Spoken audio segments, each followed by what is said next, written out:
আজকের এই মহতীয় অনুষ্ঠানের সম্মানিত সভাপতি, মাননীয় সতীর্থবৃন্দ, সামনে উপবিষ্ট আমাদের অভিভাবক মণ্ডলী ও শিক্ষার্থীবৃন্দ, আসসালামু আলাইকুম। আদর্শ সদর উপজেলায় আমার কর্মকাল বেশি সময় না, 2 মাসের মতো হল। এর মধ্যে এই সায়েন্স স্কুলের বেশ সুনাম আমার নলেজে এসছে। আমি শিক্ষার্থীদের উদ্দেশ্যে বলব, আজকে এই সায়েন্স শিক্ষা পরিবার এত সুন্দর একটি আয়োজন করেছে। এই সায়েন্স শিক্ষা পরিবারের উদ্দেশ্যে আমরা একটা হাততালি দেই। হাততালিটা আমার মনে হয় আসতে হয়েছে, আরেকটা হাততালি দেই। ধন্যবাদ সবাইকে। আমরা যখন লেখাপড়া করেছি তখন কিন্তু জিপিএ ছিল না, ছিল first division, second division, third division. আর বর্তমানে জিপিএ 5 যুগ এসছে। সাধারণত আমাদের অনেক গার্জিয়ান আছে, একটা প্রতিষ্ঠানের ভালো কিংবা খারাপ সেটা নিরূপণ করার জন্য শুধুমাত্র শিক্ষার্থীদের প্রাপ্ত জিপিএ 5কে বিবেচনায় আনে, যেটার সাথে আমি সবিনয়ে দ্বিমত পোষণ করে থাকি। আমি মনে করি একটা মানব সন্তান ক্রমে বিভিন্ন পরিচর্যার মাধ্যমে মানুষ হয়ে ওঠে এবং মানুষ হওয়ার ক্ষেত্রে সবচেয়ে বড় যে ভূমিকাটা পালন করে একটা শিক্ষা প্রতিষ্ঠান। শুধুমাত্র জিপিএ 5 পেলে একজন মানব সন্তান কখনোই ভালো মানুষ হিসেবে পরিগণিত হতে পারে না। এবং সায়েন্স স্কুল সেই দায়িত্বটুকু পালন করছে যে শুধু লেখাপড়া নয়, আমরা বিভিন্ন দিক বিবেচনায় এনে একজন মানুষকে, মানব সন্তানকে মানুষ হিসেবে, ভালো মানুষ হিসেবে গড়ে তোলার দায়িত্বটা সায়েন্স স্কুল নিয়েছে। সেজন্য আমি সায়েন্স স্কুল কর্তৃপক্ষকে আমি অত্যন্ত ধন্যবাদ এবং কৃতজ্ঞতা জানাচ্ছি। আমাদের সায়েন্স স্কুলের শিক্ষার্থীবৃন্দকে আমি বলবো, একই ক্লাসের 2 জন স্টুডেন্ট বার্ষিক পরীক্ষায় সমান নাম্বার পেল, তাহলে কে ভালো কে খারাপ সেটা আমরা নিরূপণ করবো কিভাবে? আমরা শুধুমাত্র লেখাপড়ার মধ্যেই সীমাবদ্ধ থাকবো না, শুধুমাত্র বই পড়ার মধ্যেই সীমাবদ্ধ থাকবো না। আমি যদি ভালো গান গেতে পারি তাহলে কিন্তু আমার সহপাঠীর চেয়ে আমি এক ধাপ এগিয়ে থাকলাম।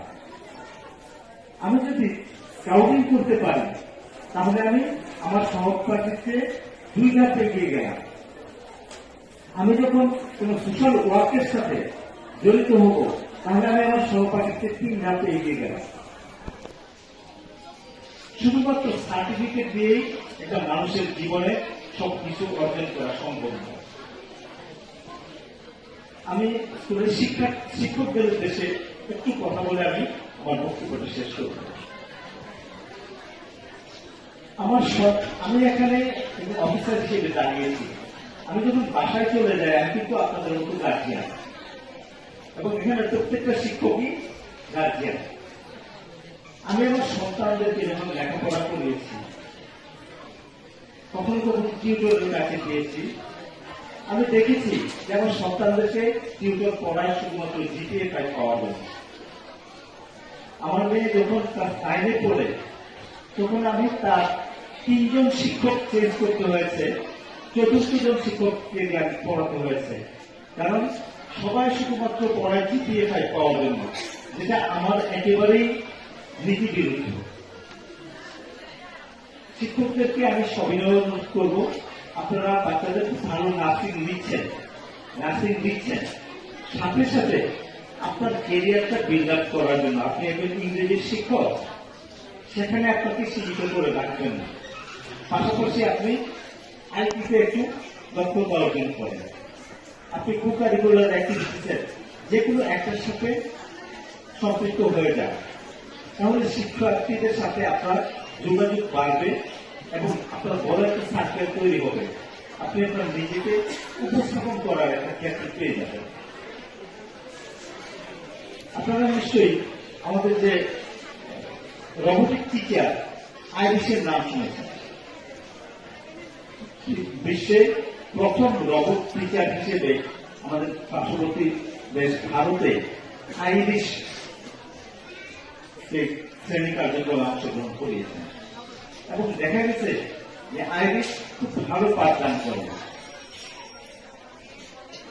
এমন একটা সময় আসবে আমার মতো শিক্ষা অফিসার, আপনার মতো শিক্ষক পৃথিবীর দরকার হবে না। আমি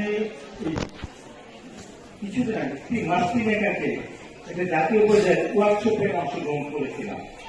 এই যে রোবোটিক টিচারের পজিটিভ এবং নেগেটিভ দিকগুলি নিয়ে, তো সেখানে আমাদের সুযোগ ছিল আমাদের মতামত দেওয়ার।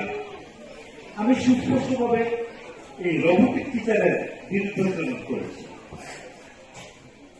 কারণ আমি ব্যক্তিগতভাবে বিশ্বাস করি শিক্ষকতা একটা সৃজনশীল পেশা, একটা মহৎ পেশা এবং এটা সৃজনশীল পেশা। একটা রোবটকে দিয়ে কখনোই সৃজনশীল কাজ করানো যায় না, কারণ রোবটের কাজটা হলো কিছু আমি ইনপুট দিয়ে দেব, রোবটটা আউটপুটটা আমার কাছে দিবে, সেখানে সৃজনশীলতা প্রকাশের কোনো সুযোগ নেই। তো আমি বলবো যে আমরা নিজেরা আমাদেরকে এমনভাবে বিল্ড আপ করবো যেন আমরা যুগের সাথে তাল মিলিয়ে কাজ করতে পারি, আর না হয় আমরা কিন্তু একটা সময় গিয়ে আউট অফ অর্ডার হয়ে যাবে।